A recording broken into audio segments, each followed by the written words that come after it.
Doctor Strange Multiverse of Madness has a lot going for it, and I can't wait to unpack it.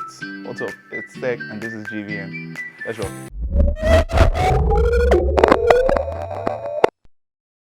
Yo, what's up? Welcome to the channel. This is GVN, where we review movies, series, comics, animations, and video games. Today, it's Doctor Strange Multiverse of Madness. You know, there's a lot that has happened before this movie started, right? A lot has happened with Doctor Strange, a lot has happened with Wanda, and these are two major players in this movie, as we've seen from the trailers. Now, a little bit of backstory. We know a couple of things happened in Doctor Strange's life leading to Multiverse of Madness. We saw some things happen in No Way Home with Spidey, and now we've got this. And also with Wanda, you know, it starts in the trailer. You can see that Doctor Strange went to meet Wanda, and he mentioned the incident in Westview where Wanda basically loses it and she traps an entire community. She created her ideal life, and you know, it was 8 episodes long, a lot of hours, and it introduced new characters. That was where we got to see Agatha Harkness, we got to see Quicksilver, and a couple of other people. So I'm mentioning all of this now because that backstory bit, even if it's just this earlier summary, it's important to understanding where we are at now when the movie starts. So, and also one very important thing which plays a pivotal role is the introduction of a character, America Chavez, played by Xochitl Gomez. And the IMDb description for the movie goes thus: Doctor Strange teams up with a mysterious teenage girl, America Chavez, played by Xochitl, from his dreams, who can travel across multiverses to battle multiple threats, including other versions of himself, which threaten to wipe out millions in the universe. They seek help from Wanda, the Scarlet Witch, Wong, and others. Now, given this backstory, one thing I can tell you after watching the movie is this. I know you've seen a lot of trailers and TV spots, right? But then this entire backstory just explains, like, I don't know, 15 or 20 minutes of this movie. Like, really, it is such an epic misdirection compared to what we exactly get to see in the movie. And I think that's one thing I like from this movie from the get-go. See, a lot of elements are at play in this movie, and a lot of it is a lot more mystical. And since it was directed by Sam Raimi, who directed the original Spider-Man trilogy, and he's done a lot of horror stuff in his career, he got to also play a lot in this particular scenario with the horror element. And one thing I would say is this: while pretty much almost every Marvel movie is PG-13, you know, it's for the family, you can watch it with the kids and all that, this one is a bit more mature and a bit bloodier. So depending on the age of your kid, I don't think this is one that you would probably want them to see with you, because it's a lot more mature for the audience. I just had to give that heads up. Now, to the movie itself. See, a lot of mystical elements are at play, like I said earlier, and also a lot of travel through the multiverse with all the different characters. And one thing I can tell you for a fact is the fight scenes, everything about it just delivers. See, I think one advantage that this movie has compared to many other Marvel movies is the fact that since the multiverse is at play, there is a lot more violence, and a lot more violence which is grounded in reality that you can get to play with, compared to, say, a movie where everything's happening in one universe, and because of the sake of continuity for the franchise, even a villain is not like killed. Do you understand what I'm saying? For example, see the Black Panther movie, just a random example from the MCU. There's rumors that Killmonger did not actually die.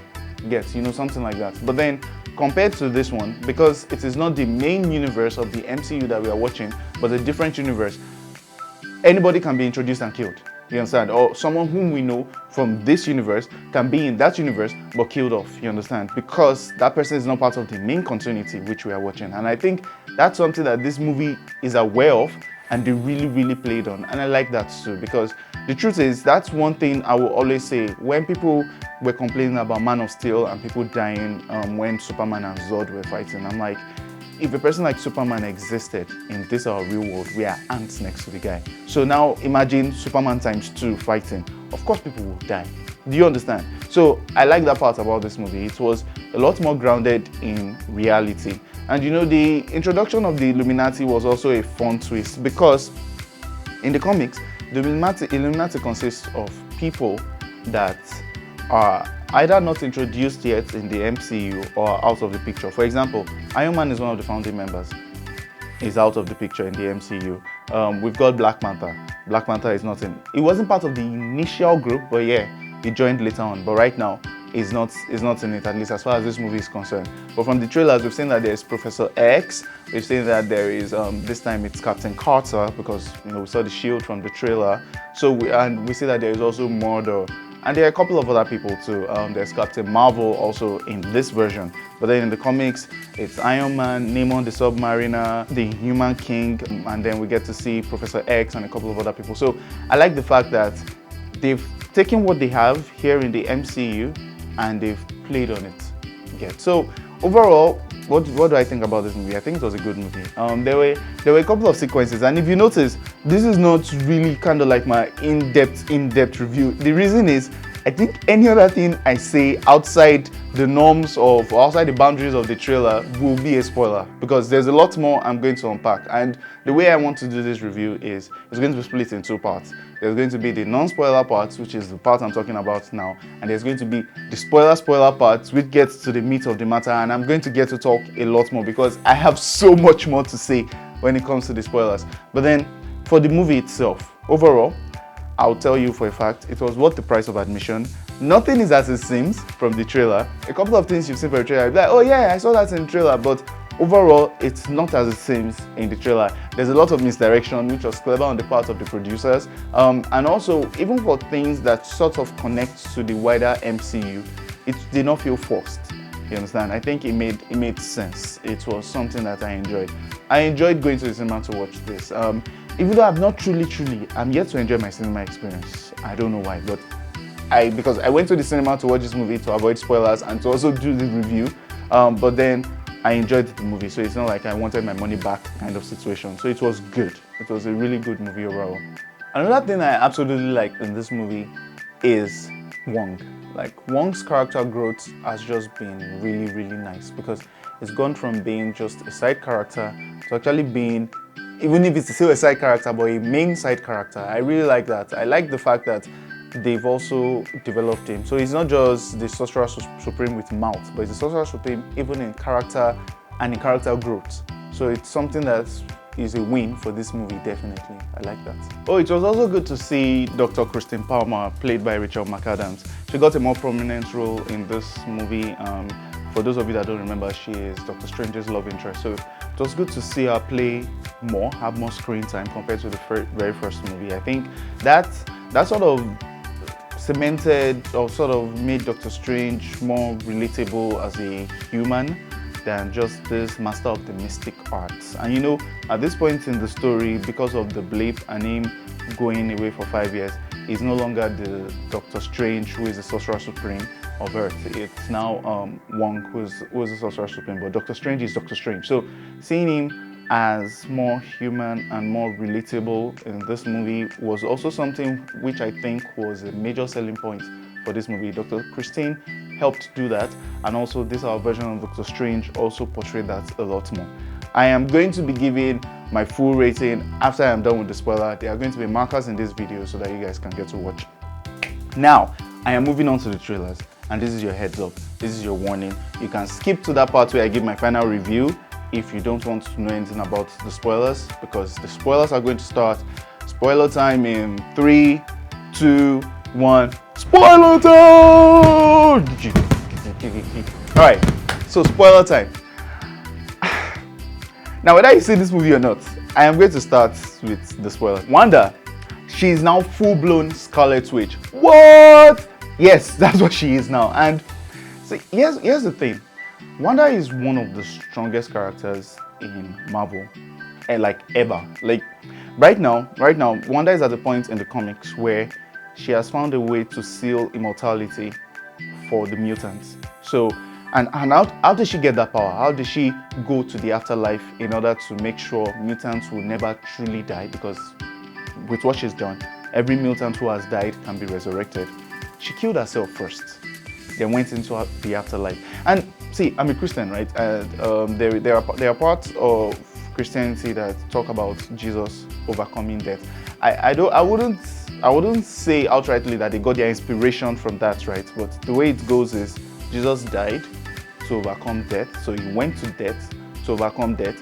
Then he came back to life to give life to all Christians. And honestly, when I read that part, like when I saw all of that happen in the comics, it was similar to what Jesus did, because she killed herself first. Then she went into the afterlife. Then she found a way to create immortality for all mutants. So that was very similar. Now, why am I saying all of this? Men in this movie, okay, you know, at the end of WandaVision series, Wanda gets a hold of the Darkhold.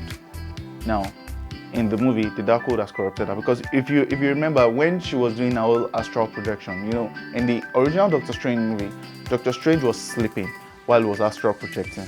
But in her own case, she was doing a normal thing like a regular person, drinking a coffee or whatever it was she was drinking, tea, and she was still astral projecting, going through the Darkhold, which she got from Agatha Harkness in the WandaVision series. You know, that was where she went full-blown WandaVision, Scarlet Witch with the runes and everything. So, you know, at that end, the post-credit scene, she heard her kids, Billy and Tommy, call out her name, and that was where it ended. Well, this picks up after that, because now she has gotten the power of the Darkhold, and she's the one that is going after America Chavez. And here's the thing, you know, from the trailer, when Doctor Strange went to meet her to ask for her help, she was talking about everything, like the apples are real and all of this and all of that, right? She gave herself away by mentioning America's name, because Doctor Strange never mentioned her name. And that made it clear that all those monsters had everything that have been going after America in order to get her power, which is multiversal travel, and she's the only version of herself everywhere. In order to get that power, she was the one. Like, she was the one sending all those things after her. And, you know, here's the thing. The entire WandaVision series was about her breaking down from the loss. And, you know, at the end of the day, I keep saying it, that the mind is the greatest power ever. Superman can be all that, but then we've seen dark versions of Superman. And where did it all start? His mind. Superman in Injustice, he lost his family, right? The Joker used the toxin to trick him into killing his wife Lois and their unborn child.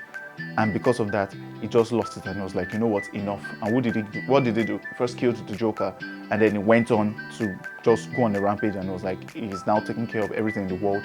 He does not care about all the fights and all that. So you get, at the end of the day, it's all in the mind. So imagine someone with Wanda's kind of powers going through all that grief that she's gone through, and then just decided to explode. And you would think that Westview scenario was like a worst case scenario thing, but this time she's wrecking shop on the multiverse. And you know, she made it clear, she was like, she was being kind, she was being tame by sending those creatures after her, by not coming herself. And man, truly, it was very evident, because the more desperate she got, the crazier she got.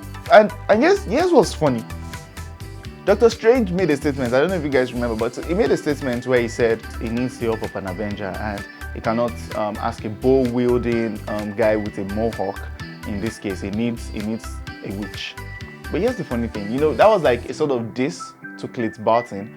But you know what's funny? If you remember Age of Ultron and Civil War, Clint Barton was the one that was able to talk Wanda down, to give her a pep talk. It was the one that was, because even after, like, while they were fighting all the Ultrons, and you know, she was freaking out, and you know, he said it was like they're fighting in a city full of robots, and there's a guy wielding a bow and an arrow rather, that none of this makes sense.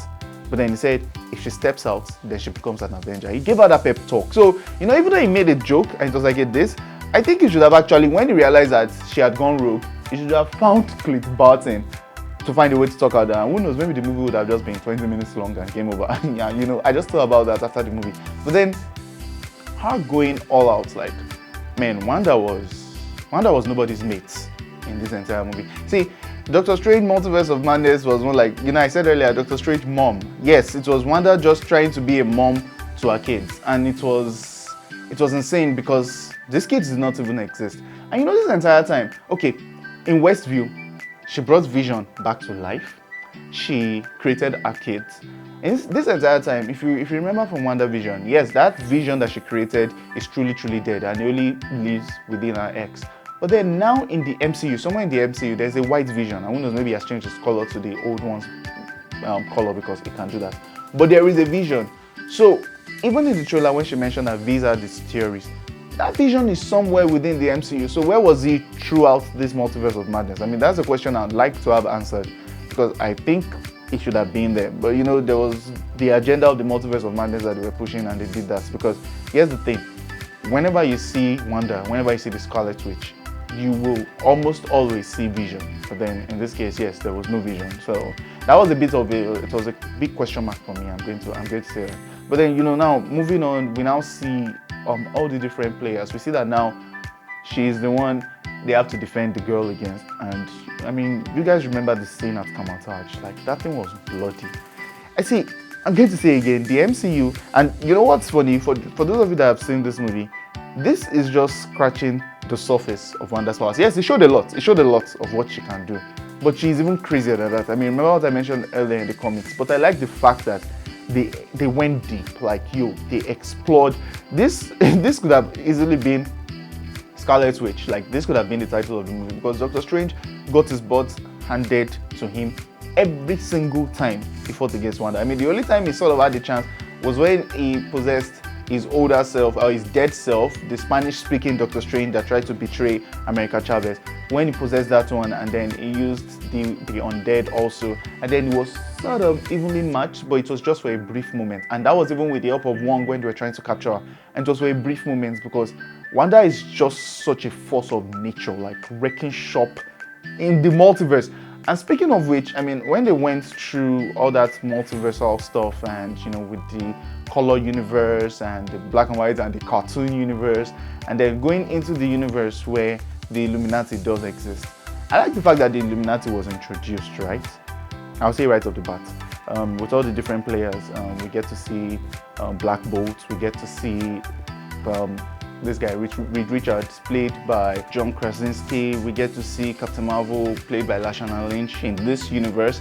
It's funny because, yes, Baron Mordo is now the Sorcerer Supreme, and they said their own version of Doctor Strange, he got hold of the Darkhold and it corrupted him, and he wiped out an entire universe. Trillions were dead. And yes, that was like a really sad and messed up thing. And that reveal of how they had to end up killing him, and Black Bolt just saying I'm sorry and killing him. It was quite touching. And at the end of the day, all they kept saying was Doctor Strange is the greatest threat to the universe. And this guy was telling them that, yo, you've not seen my Wanda, you've not seen my Scarlet Witch.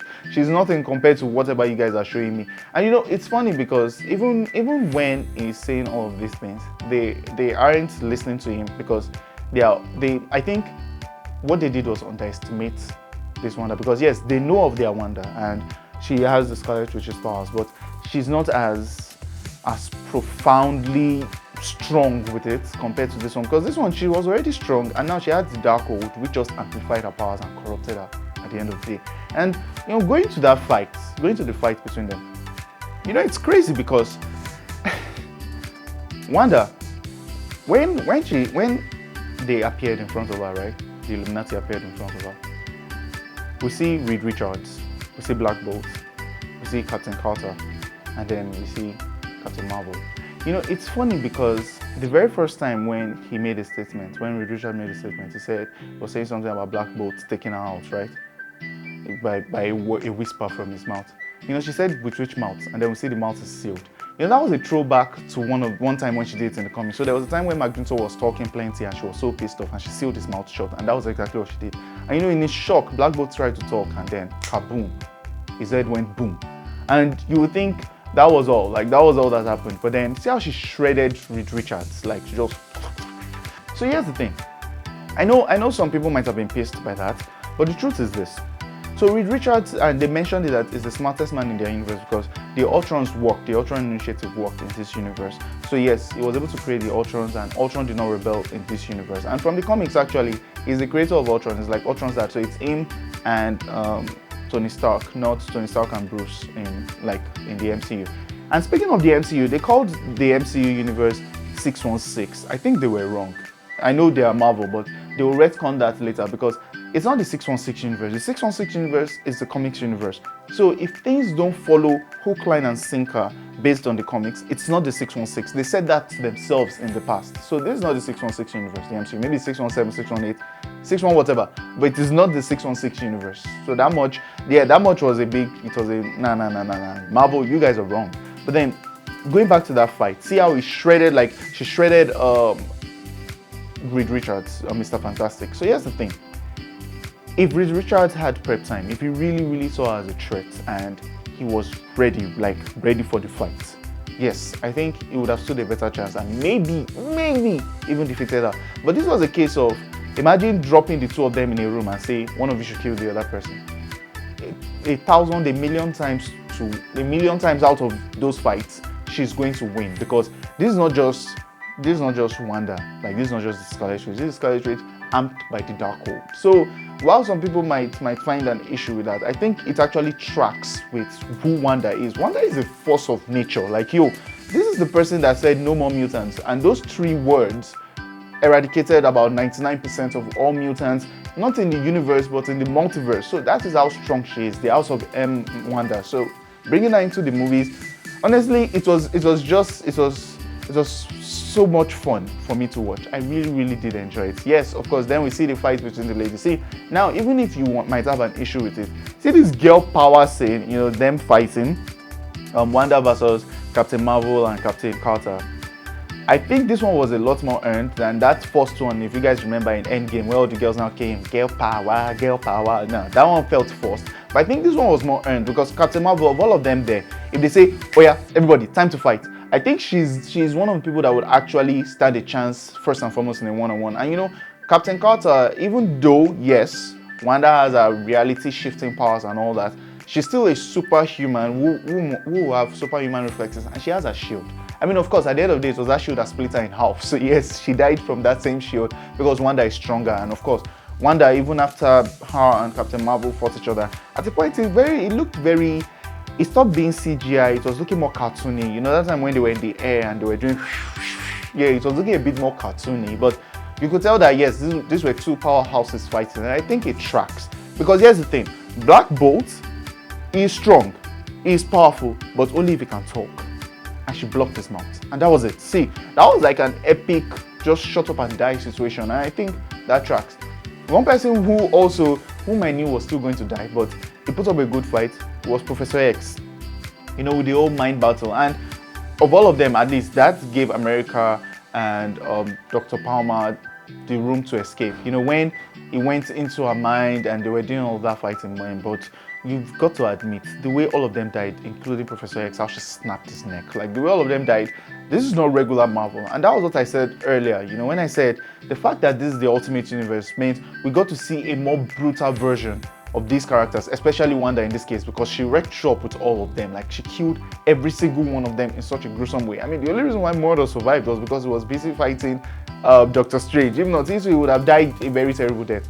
She did not care at this point. And I really like that about this version of Wanda. So this movie was just so much fun overall. Like, it was a lot of things tracked with the comics, a lot of things tracked with the continuity in the MCU. Yes, you might have maybe one gripe or the other. I would say one major gripe that I had was the fight between the strangers. So now they've escaped that universe into another universe, him and Dr. Christine, right? And now we see that with all of this happening, okay, they were pushed into that universe by Wanda after she had captured America Chavez and taken America Chavez to her side. She pushed America Chavez to her side, pushed them away. Now this universe, clearly things had gone south. This Doctor Strange got corrupted by the Darkhold. This was supposed to be, if not the most epic fight of this entire movie, at least the second most epic, because there is Wanda vs. the Illuminati and that one was mad. But then it was meant to be at least the second most epic.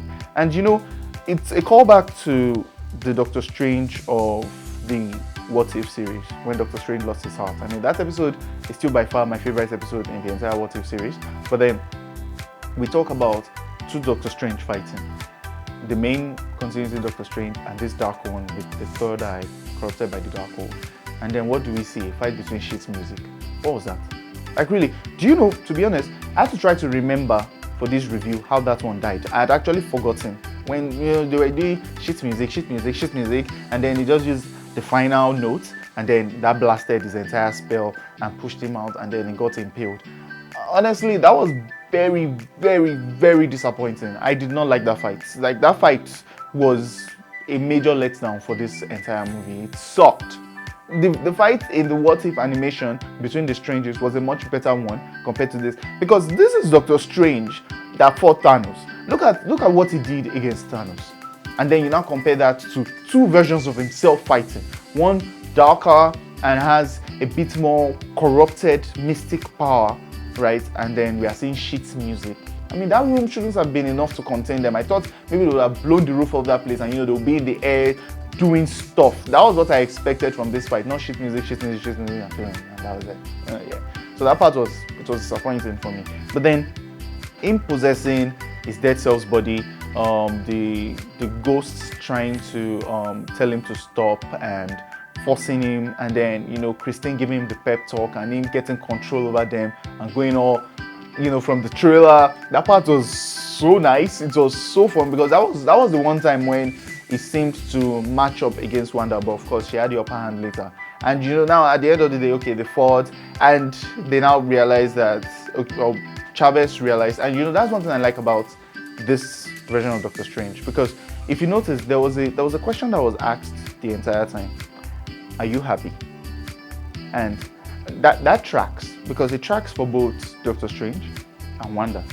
It was a quest for happiness, getting her boys, that led her to doing all of these things, starting from the end credit scene of WandaVision. Like, the end credit scene of WandaVision is what started this, her in a quest for happiness. And if you remember, Doctor Strange was also asked by Christine at her wedding if he's happy, and he said yes, he's happy. But of course, as noted by the Dark Doctor Strange, and even he himself confessing later on, that truly he's not happy. But then, being the Sorcerer Supreme and all that, it's meant to be something that gives him so much joy. But at the end of the day, no, he's not happy. And it's always the same case with every version of himself, with another version of Christian Palmer, irrespective of the universe he finds himself in. And that was something that tracks in this movie too. And of course, at the end of the day, we find out that even Chavez, after realizing and unleashing her powers, realizes that she can't beat Wanda. So she has to appeal to Wanda. And even when Wanda fought herself and herself and her alternate version fought, which, she made quick work of that one, just took her out. It was now like the darkness was taking hold of her so much that she was even sort of mean towards her kids, the same kids that she was fighting for this entire time. So this was now a moment of epiphany to find out that, oh yeah, I was wrong, and yeah, I shouldn't be like this. And it also shows just how powerful Wanda is, because at the end of the day, when she realized, okay, how wrong she was in going with all of this and all the lives she's killed, all the lives she's taken rather, she kills herself, in quotes, because she's not dead. Let's just say that now, she's not dead. But then she stops a rampage, and after stopping a rampage, she destroys the Darkhold, not just in her universe, but in the entire multiverse. Like, that is just how strong Wanda is. I don't know if you guys know of this song, but then when Wanda collapsed the building on herself as a way of retribution and she killed herself, that song came to mind. Dumb ways to die, so many dumb ways to die. So it was something, because this was like just another dumb way to die at the end of the day. But then if you notice, when the building collapsed, X energy dispersed. So that's why I believe she's not dead. Like, she's not truly dead. She's going to appear. Maybe it will be like another 4 or 5 years in another movie, but she will appear.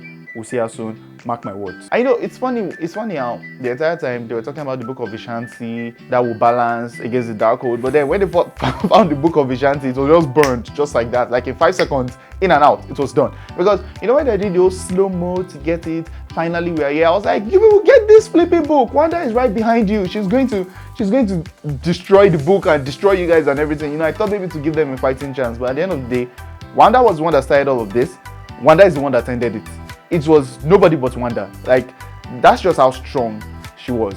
If there's another thing I would say I do not like about this entire movie also, it was just, and this one is just me being pedantic, but the boys, I think they were just being very annoying in one of those scenes. In that scene where she was trying to take over the other alternate Wanda, after she took over that alternate Wanda, she actually broke the fourth wall. This is probably the first time the fourth wall is being broken in the MCU where someone looks at the camera. But that was what she did. But before then, you know, the boys are right there in the living room. She's in the kitchen and they were shouting, "Mom, mom, mommy, mommy, mom, mom." I found it very irritating, but this is just me being pedantic. But then, overall, I think this movie did deliver. It was a ton of fun. It was worth the price of admission. I will definitely, happily watch it again. Wanda is a beast. She's a force of nature, and it was shown in this movie. Like this is not a Wanda that plays, and I really did like that about this. Overall, I think this movie was a lot of fun. Also the end credits scene with Charlize Theron as Claire, I think that was quite the interesting introduction. And if you guys noticed, it looked like Dormammu's universe because she's the 14th Empress Queen. So yeah, that is going to start the next chapter in Doctor Strange's life. And from the comics, it also tracks because him and Claire are love interests in the comics. So Kristen Palmer, yes, it was all well and good, but happy married life to you. Claire is the one for Doctor Strange. And yes, of course, the Darkhold with the third eye. Overall, I really did like this movie. I like, you know, the funny thing is you can boil this message down to its core, or you can boil this movie down to its core message, which is just about being grateful for where you are at right now. I think that's something that also spoke to me. I know you might think maybe I'm being too deep, but life is about our choices, right? Some we regret, some we are proud of, but at the end of the day, we are who we choose to be. And I think that also tracks here, because all it takes is one choice for you to either end up in this way or that way. And it applies to me too. I mean, there was a time in my life where I was like, if I had made this decision differently, I think my life would have gone this different direction. And I think any one of you watching now might also be able to relate with this statement. And that's the sentence that applies here, because it was two things. One, are you happy? That was the question for both Wanda and Doctor Strange. And two, at the end of the day, you don't always have to be in control. Like, there are times when things happen and you have to make do with what you are given, you know, where you are at right now. Because it's not about, you know, having control of everything. And I think that also tracks for the movie, because you will notice in the initial parts, Doctor Strange using magic to even knot his tie. But then at the end of the movie, it was him using his hands to actually fix a problem, because he can fix it with his hands, and it doesn't always have to be magic, because magic is not like the answer to everything. And I think I really like this movie.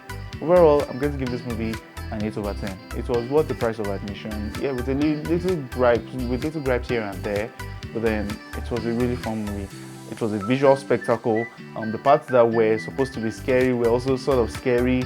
It's not something you might want to watch with your younger kids, but then it was a fun watch. I enjoyed it. I would absolutely recommend this movie to anyone and everyone to watch, because it was that much fun. And that's it for this review. If you like what you've watched, feel free to check out this video or this video next. It's been Tech for GVN. Peace.